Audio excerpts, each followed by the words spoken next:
Dinarland highlights April 13, 2020. Frank 26, Catfer. Pompeo was there. He actually told them, look CPI, goy all of you. You have until May 1st, that's it. What does that mean? Is it a threat? I think the meaning is we are in control now. I think if not they are going to take over, and I'm sure Iraq doesn't want that. So Pompeo comes out and says you've got until May 1st. Then today, last week, he comes out and tells the American citizens the economy is going to boom. Boom or explode, whatever he said, at the end of April. The end of April is the same as May 1st. Something is going on. Nathan. My primary theory, if this does go public. I don't know if it is, all I think is that by the end of May maybe it might stretch into June. I've told people I know personally, I've given them a deadline at the end of June. I'm a person who likes to manage expectations. I'm personally banking on the end of June. Now I've been told end of May at the latest this thing will be done.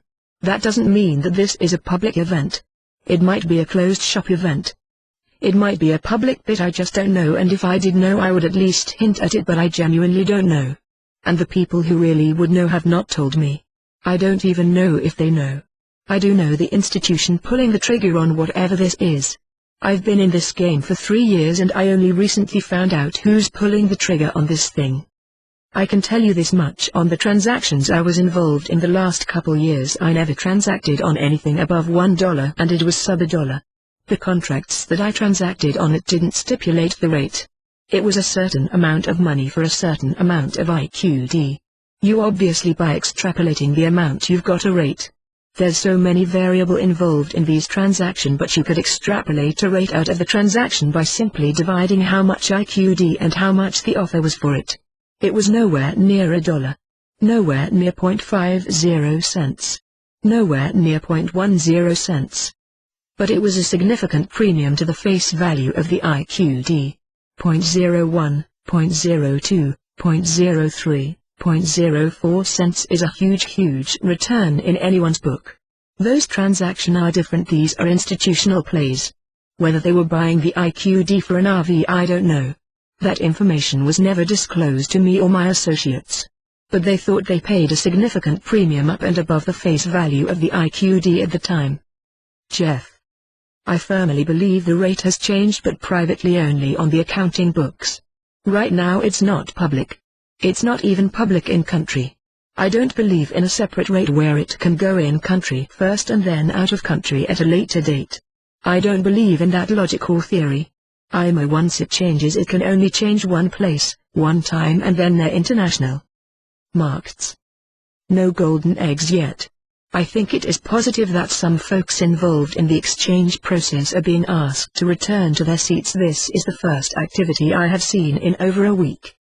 Foot forward. Most of what I'm being told, I've been asked to not share publicly. I'm asked not to say things because it burns sources. There is a lot more going on than most realize. 2 people made visits to Iraq. One was public. The other not so much. The not so public one was furious. By May 1st, if nothing happens, sanctions likely to come. Pimpy.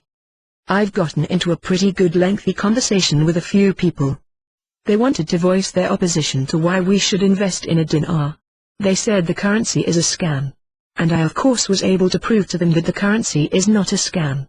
It can't be a scam, the currency itself. I can take my dinar, go into Iraq and use it to buy things. So the currency itself is not a scam.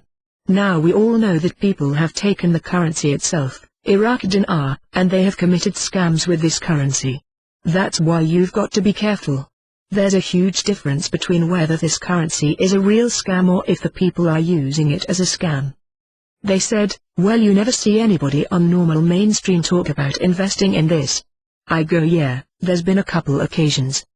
There's lots of videos out there and I shared a couple with him.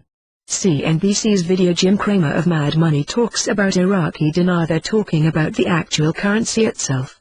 It doesn't make a difference how old the video is. Pay attention to what the whole point of these videos are, and that is they're encouraging people. This CNBC. Jim Cramer is not a small fry. This guy has a pretty good following. He's encouraging people to buy into the dinar. Iraqi dinar evaluation and global currency reset news. Dinar Chronicles.